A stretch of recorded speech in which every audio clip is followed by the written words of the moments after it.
I do the whole thing tonight? Okay. So, I met Pat McCarthy a few months ago for lunch, and I actually got lost trying to find this location. It was like a maze. It's called La Fonda, and I got quite lost. I was with our board member, Richard Reyna, and we went all over the place. Just so you know, we walked around that area like for 10 minutes. Let me tell you that. But to tell you a little bit about Pat, he was quite the gentleman, and I really loved the way he spoke about his faith, and just his fearlessness in sharing his faith to me was amazing. I don't want to share too much about that, as I think it's something that he needs to share with each and every one of you.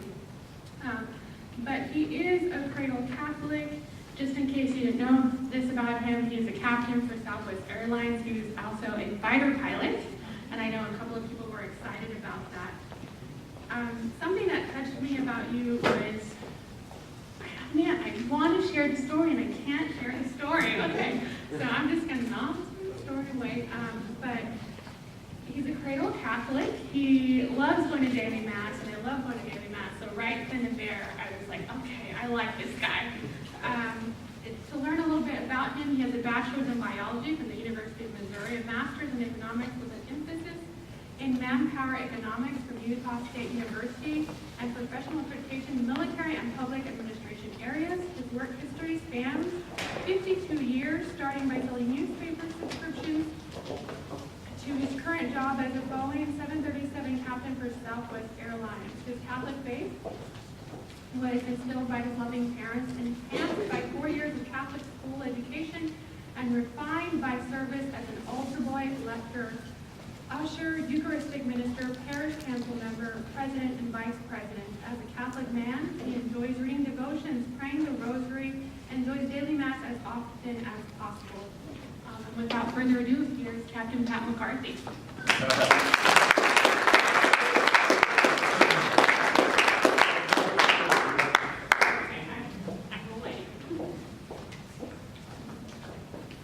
Is this thing on? I'm sorry I'm at that age. First of all, thank you. It is humbling to be here among so many young Catholic professionals. Growing up, we didn't always congregate together, but I was also moving an awful lot, so there wasn't an opportunity either. In the military, while I was in, they used to say start by telling the bottom line. We used to call it the bottom line on top. And you guys are my inspiration. You are the future of our Catholic faith.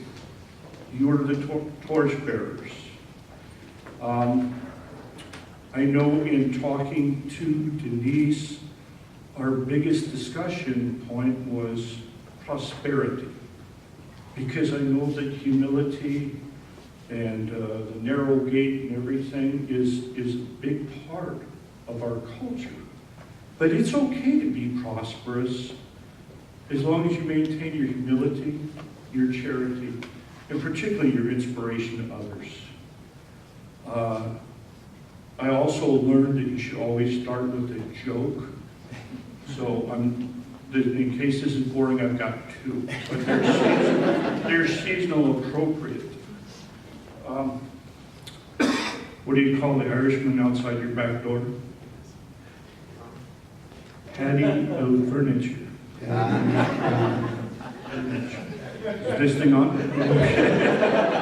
Okay, and the other is, and you can tell your kids these as long as you don't mind hearing them for the next 6 months. Why does Irish chili only have 239 beans?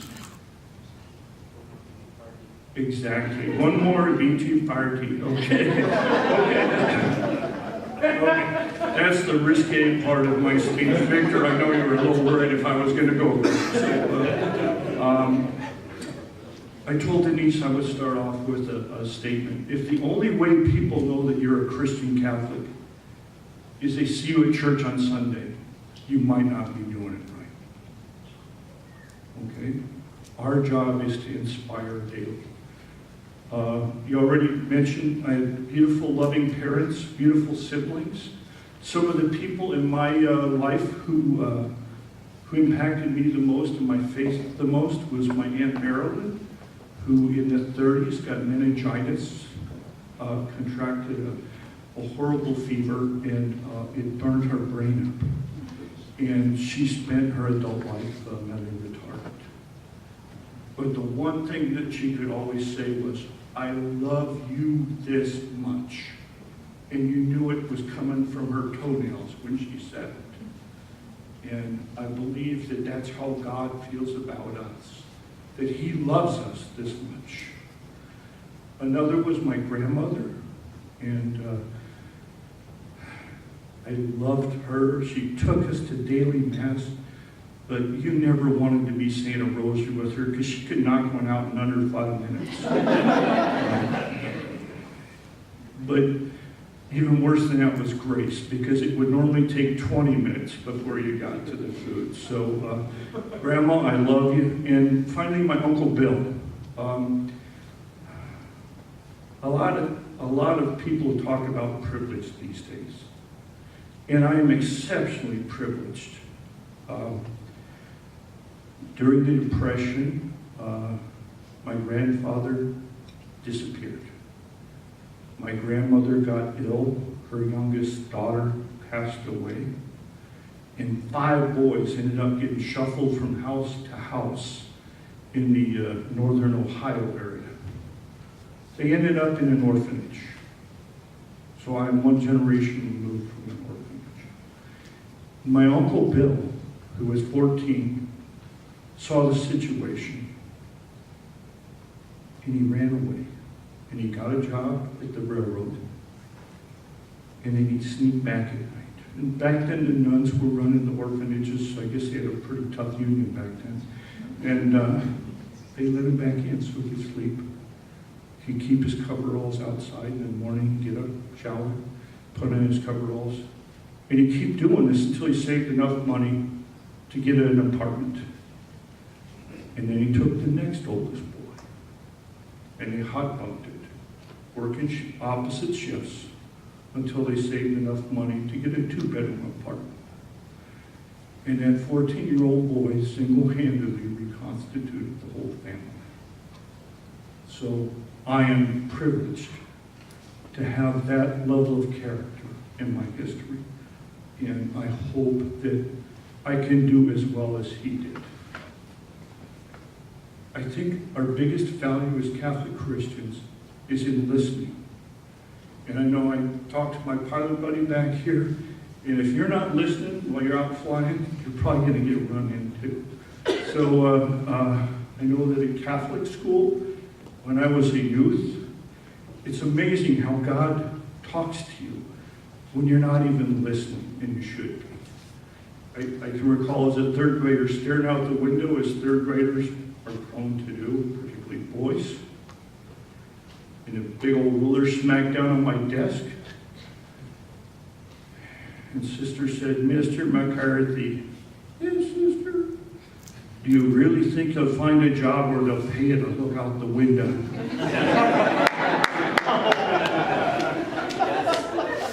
And I said, and I hope I get peanuts and Coke with that too, sister. I was just being a smart aleck, but it turned out that's what I do for a living. My father was in the service, which meant I didn't want to be in the service. He went to Vietnam, and I learned to pray as a small child, devoutly, that he would come home safely. I don't know how many of you were around in the late 60s, early 70s, but every Friday the casualty lists came out. And as a family, we would get on our knees and we would pray, whether we knew the people or did not know them, for their eternal souls. My parents were epic. I went to 4 different high schools, 2 of them in 2 different locations in Germany. And so I learned to make friends fairly quickly. And I discovered that always pick friends who are better than you are. And you may discover that you're selling yourself short. I went to college at the University of Missouri. The Newman Center played a huge part in my development and the maintenance of my faith as a Catholic. And I still try and be generous to them to this day. I was talking with someone earlier and said, well, I was at college, I don't think I ever put anything in a collection basket that could be folded without a vice. And that was a coin. Okay, in any event, I went on, I got my biology degree, and I started working in research. And I was doing the Lord's work, or so I thought. We were going to take the Missouri River water and make it drinkable. Now, the Missouri is called the Big Muddy. And we took our samples from Jefferson City, which at the time in the early 70s was 3 meat packing plants downriver from where we were taking our samples. So it was a challenge, to say the least. And so I was working with all the stuff you see on NCIS and the labs and the CSI and stuff like that. I was in the advent of a lot of those items. And unfortunately, the grant went away, and I lost a job. So what you're looking at now is a failed biologist. And I went looking around. Southwest Research, they wanted me to clean monkey poo for them. And that doesn't pay real well, and it's obviously not very rewarding. The monkeys help you out, if you know what I'm talking about.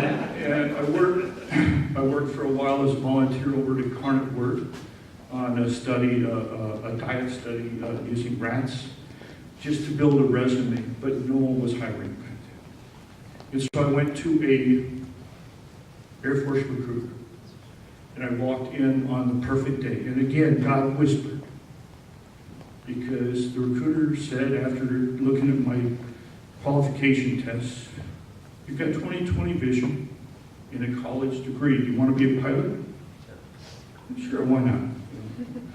So 39 years later, this is what I am doing. So even in failure, just as my uncle, your character is defined by how you behave when things don't go your way.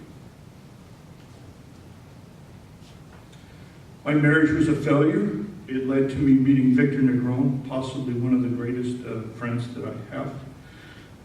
He represented me, and I went through many, many trials. And again, as a failure, I learned that I don't like failing, and I don't sleep well. And I was at Hawaii at the time. Victor was in San Antonio. And I'd have to get up pretty early in the morning to talk to him. So I'd talk to him. I'd usually be keyed up, and I couldn't get back to sleep.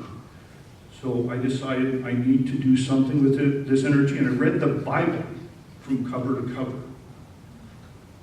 I recommend it to all of us. A lot of people say you Catholics don't read the Bible. If you attend daily Mass, you got most of it covered. If you really want to get to sleep, get into Deuteronomy. In any event, God spoke to me through a whisper, through Victor, and I thank you for your friendship. Then I got I was towards the end of my military career. I flew OV-10, A-37, and F-16. All of them are museum pieces now. And I was blessed that I didn't die. I cannot count on my fingers and toes the number of friends I lost in peacetime doing that job. So it is a fickle mistress. But when you did it well, it went exceptionally well. When you did it poorly, it went fatally poorly.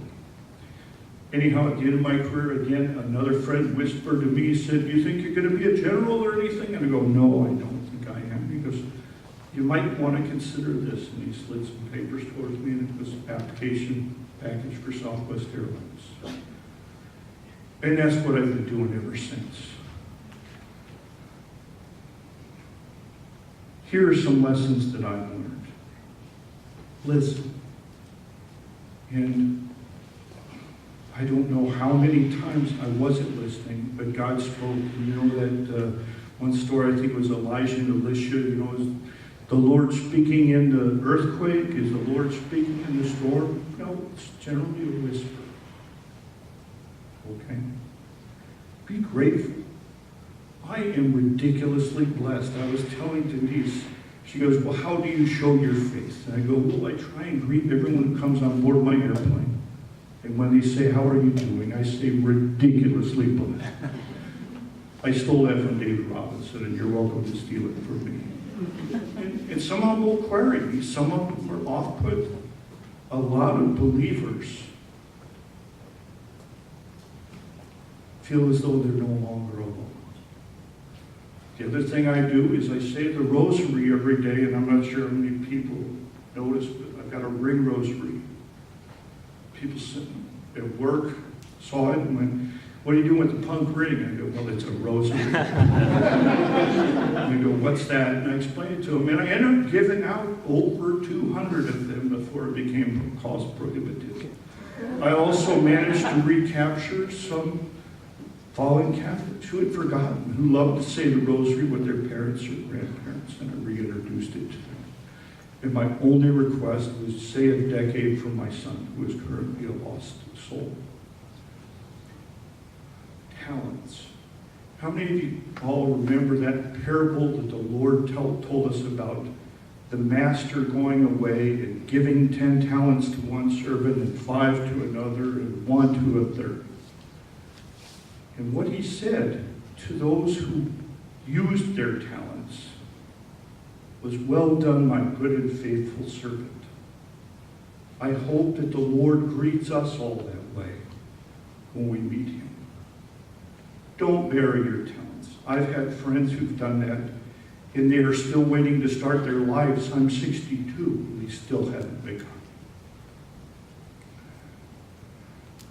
Parables are kind of cool. Another one that I like is called redundant, which is when people get confused between the secular and the spiritual. And Jesus summed it up better than anyone. Rend unto Caesar that which is Caesar's, and rend unto the Lord that which is the Lord's. And don't confuse the two, because a lot of people are thinking politics is their religion and vice versa. Speck and plank. I don't know how many times I've looked around and said, God, why can't you take care of this person? They're driving me crazy. And then I got out of the church parking lot. But it's really easy to see the flaw in others. Take the plank out. Take a look in the mirror and see what you're about. And finally, my favorite parable is the Good Samaritan, in which, if you read the whole thing, it starts out with a guy asking Jesus, what is the greatest commandment? And he says, love God with all your heart, with all your soul, with all your mind, and love your neighbor as yourself. And the question followed, who is my neighbor? I challenge you, there are times when you don't know who your neighbor is. In my life, I have been at Mass as an usher on a military base where someone shows up who's not from around here. And he goes, is this the Protestant service? I go, no, it's the Catholic service, but you're welcome to it. He goes, well, where's that at? I missed part of Mass, but I put him in my car and I took him over to the other chapel. He is my neighbor. When I got to Mass one time, I saw some friends and they said, did you see the wreck in front of the gate? I go, oh, no, is everyone okay? Yeah, it was so-and-so. I go, is he okay? Oh, yeah, he's sitting there okay. He was coming to Mass, right? Did anyone go get him? He is my neighbor. It's real easy to overlook who it is. But look around yourself. Listen. Some of you hire for a living. I am blessed to be at Southwest Airlines, and this is not an endorsement for Southwest, but I do have to tell you that when Herb Kelleher, who's passed away, rest his soul, was interviewed by Maria Bartolomeo who used to be on CNBC, she asked, how come everyone at Southwest is so happy all the time? And he said simply, anyone can do a task. I hire the people who have fun doing it. And sometimes just having fun and bringing that infectious attitude is good enough. Is it necessarily Catholic or Christian? A lot of times it is. Again, they are our neighbor. Now, as for y'all, it's a pleasure to be with you, because at my job, everyone's God is apparently a flat screen with earbuds. I haven't seen a one do that tonight. God bless you. Because what you see as your God, what you present as your God, is what other people see as your God. Some lessons I learned in my life, they're applicable to you as a professional. Number one is narcissism. You can tell you're around a narcissist when they go, if you really want to get ahead, or if you really want to be a team player, you'll do fill in the blank. In relationships, it's if you really love me, you will fill in the blank. Conrad Hilton said, those who will lie to you, those who will lie for you, will lie to you. So try and be honest. And certainly, if you don't want regret later in life, don't do regrettable things now. It's a lot easier that way. You don't have to go to India to be a Catholic Christian. There's a lot of need here. I like the Jesuits' belief in praying as though everything is dependent upon God, but working as though everything is dependent upon yourself. Plan to be good. Those who know science understand a word called entropy. Entropy is a tendency towards randomness or chaos. If you don't plan to pray, everything tends to fall apart. Make time to pray. Use this Lent. Look to yourself. Have courage. Thank you for letting me speak with you this evening, and I look forward to talking to you one-on-one later. Thank you, God.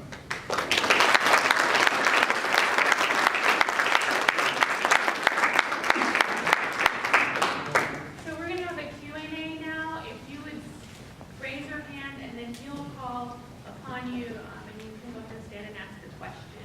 Do you want to start us off? Did I tell the story? Okay. Oh, okay. Okay. Anybody? Anyone? Father. Can I say your thing about entropy? Because I want to talk to you about writing an article about it. Oh, Entropy is fascinating. I would love to talk to you about it, but it's really funny when you talk to people who go, the Big Bang created everything, and you go, well, if you believe in science, there's entropy. How could it? It doesn't make sense. But I'd be happy, Father. Did I tell you about the miracle I saw? No. It is, okay, daily I fly, and that's a miracle. But one time I was coming back, I shared time between Florida and here, and I was riding in the back of the airplane. And it's kind of unusual to be a passenger back there, but it's kind of relaxing. And I got a seat, because usually we get a jump seat, which is about as comfortable as a picnic bench. And I was happy to have a seat, even though people complain about the legroom. It was nice. And the gate agent came down and said, hey, is Franklin so-and-so on board? Ring, your flight attendant called. There was no Franklin. He goes on up to close out the flight. He's ready to close the door. Huffing and puffing and carrying the garment bag and the computer bag, sweating. Franklin shows up. Everyone starts clapping. Franklin's here, we can go to San Antonio. He sits down, we start the engines, we're taxiing out, it's a short taxi, we're getting on the runway, and all these flight attendant call buttons go off, and there's a horrible odor in the cabin. Franklin had a heart attack and died. And when you die, your body lets go of everything, and I mean everything. And the flight attendant said, "Is there a doctor on board?" 12 flight attendant call buttons went off. Guys were popping up like meerkats in that one show. They just had a cardiac convention, and there were 12 cardiac doctors returning to San Antonio. By the time we taxied back to the gate, the EMTs were taking Franklin off, and he was doing the prom queen wave on the float going off the airplane. But it was truly a miracle that that happened that day for that man. So if you don't believe in God, He's out there. And if you believe in God and go, how come I haven't seen anything? Look in the face of your children. Look in the face of each other. We are all God's men. I'm sorry, I went off on that one, but you like that story. Anyone else? Anyone? Go ahead. So will you talk more about your Uncle Bill? My Uncle Bill. My Uncle Bill is currently in assisted living. He's 92 years old. He spent 50 years on the railroad. Married late in life. His wife, also 50 years on the railroad to Penn Central. He took my grandma to Mass every day. He made certain that when they reconstituted the family and we got grandma out of the hospital, he got her a place, set her up 3 blocks from church, St. Philomena's on the east side of Cleveland. And my other uncle, Uncle Mike, the next oldest, was a fire chief in East Cleveland. So between the two of them, they do welfare checks on grandma up until her dying day. But just spectacular. He never, I'm not going to say it, about a decade ago, he got his GED. Wow. And he just did it because he went, I think I need to do this. But believe it or not, that orphanage just got torn down for greater expansion. But up until he went into assisted living, he was on the board of that orphanage, which is amazing that he would want to give back that much. His nickname was Moldy. And the reason he was moldy is he'd take his coveralls that he wore at the railroad, he'd wad them up and throw them to the side of the wall before he came back in the orphanage. And they'd grab them in the morning and put them back on, and after a while, they didn't smell real good. So, in any event, I'm humbled that I have him in my heritage. Anyone else? Can you talk about the importance of having a mentor like Victor, and why we should have one in our lives, and how important it is? What a beautiful question. The fact that you guys are here together today humbles me. And if you don't have someone who you can confide in, you're probably wasting your time. Towards the end of my career, I can recall being deployed over in the Middle East, where Catholicism is not looked upon kindly. And we were there for Easter. And I went by and invited everyone to the Vigil Mass.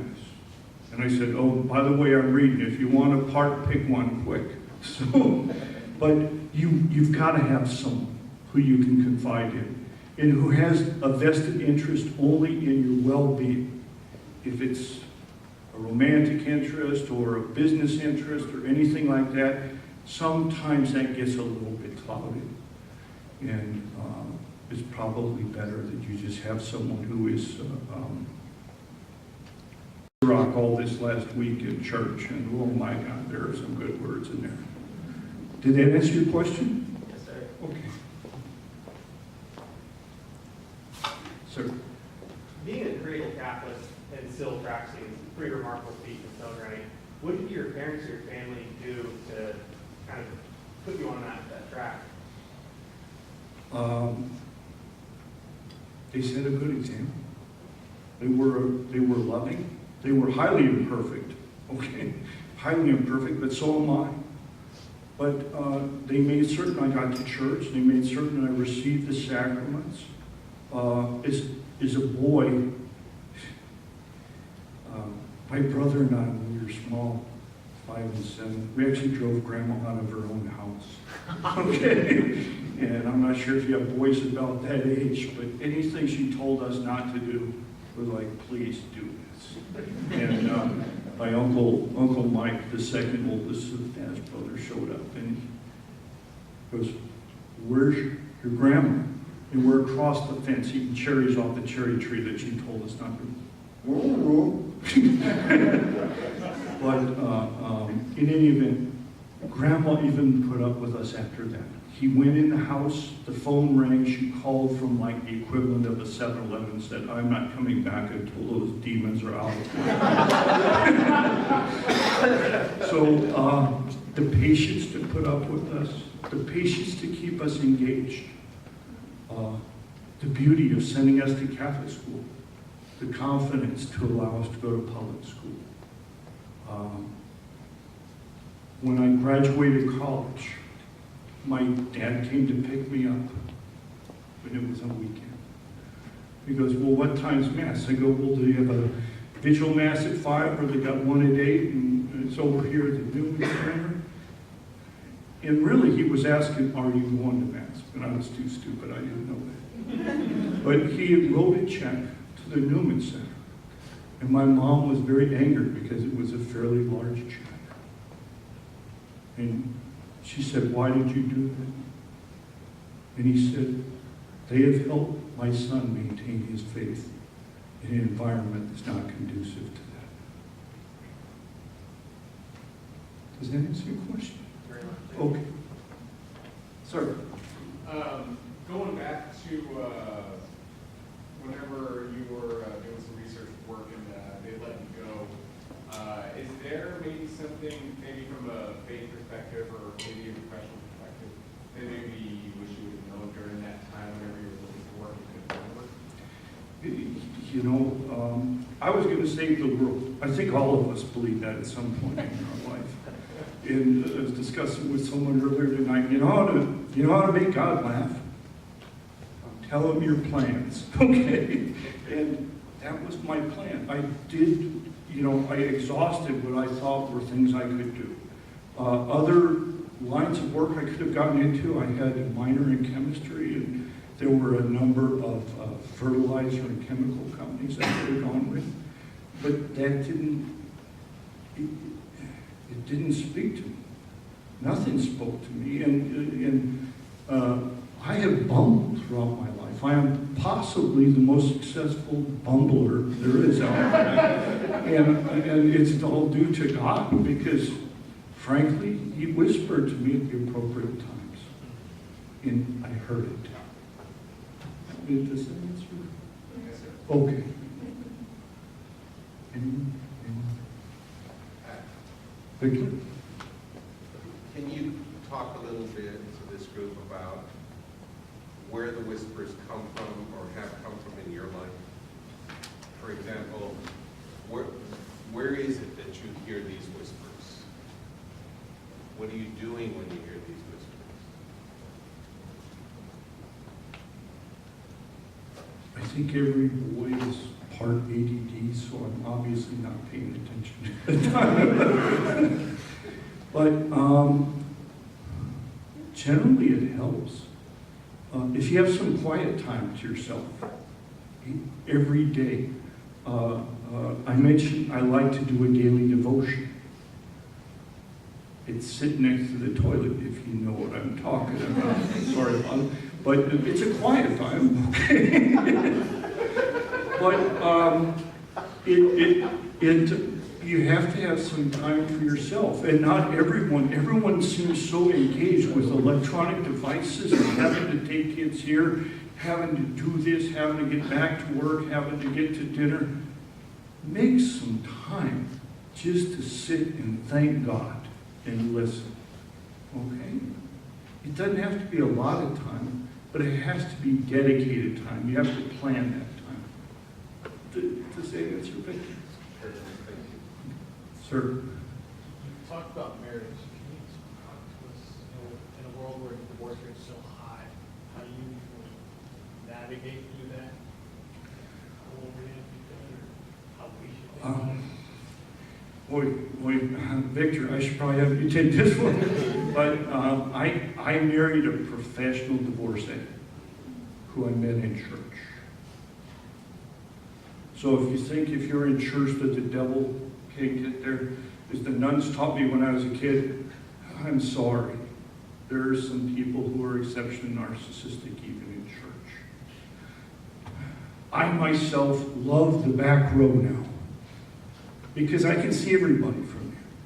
And as a back row Catholic, I have been there at times. I have another house in retirement community where someone has gotten up, as our Catholic aerobics go sometimes, and began to collapse. And just being able to be there, again, God spoke in a whisper, and I prevented him from falling and breaking a hip.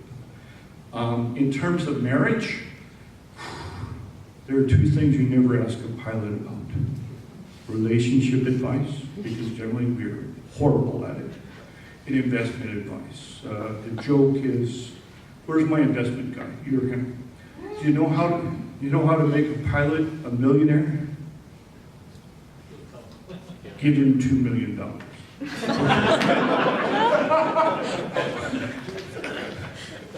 But look for people who share your same interest is what I would recommend. I think being here is a good place to see people, meet people, and maybe they know people who you would be interested in. But certainly look at them with discernment as they will look at you with discernment. If you, some of the most successful relationships I've had, even though I've never been married again, are exceptionally intimate, but horribly non-physical. I was talking to Denise about a friend of mine who I've known since the 70s who just passed away on the 1st of January. And everyone thought we were married the whole time. And we were just buddies. The bestest buddies. If you can't have a spouse or a relationship with someone who is your best buddy, it's really hard. Have a friend. Have a confidant. Is that it? Victor, anything you can add to that? I was going to add two things, if you let me. One of them is, you listen to whispers, listen to your family and those people that know you the best. If they're honest with you, they're going to say, you know what, she's not good for you. Listen to that. Number two, you cannot change people. So if you see something that's kind of not right in the person that you're seeing, don't think, I can do this, I can make them be better, whatever. You're not going to do that. You're going to, maybe they'll promise, but they're not going to change people, nor should we want to change people. They are who they are, how they are. The best thing we can do is what Pat says, evangelize to them, show them your Catholicism. That's the best thing you can do. And so if you do just those two things, I think you're going to weed out a lot of the ones you shouldn't be with. That's what I would recommend. Well, and much like being a, you have to have a level of fearlessness. You have to not be afraid. Yes, young lady. I have a question. You opened up with about prosperity. At any point, did you feel guilty about having that prosperity? And if so, how did you deal with that? Oh, Victor and I know each other well enough that he knows that for 2 years of my life I lived on generic macaroni and cheese and squiggly noodles. At one point I quit balancing my checkbook because other people had greater claim to my money than I did. Prosperity comes and prosperity goes. The talent is the important part. And sometimes with talent, if you use your talents, you're rewarded with prosperity. What I've discovered is the more generous I've been from a charitable perspective, the more blessed I am. And it's like, I'm not saying I have too much, but it's certainly, from those days, which certainly weren't salad days, it's a difference. Is there guilt associated with it? Maybe a little bit because we're Catholic, okay? So we have to have a little guilt. But at the same time, if you're using your talent, you're serving the Lord. Victor told me one other joke, but it's for the older people in the audience. With this cold weather, do you know how you can tell when Will Smith has been lurking around your house after a snowstorm? Fresh Prince. Thank you. I think we have plenty to eat and drink. And I think I'll call it a night. Thank you very much.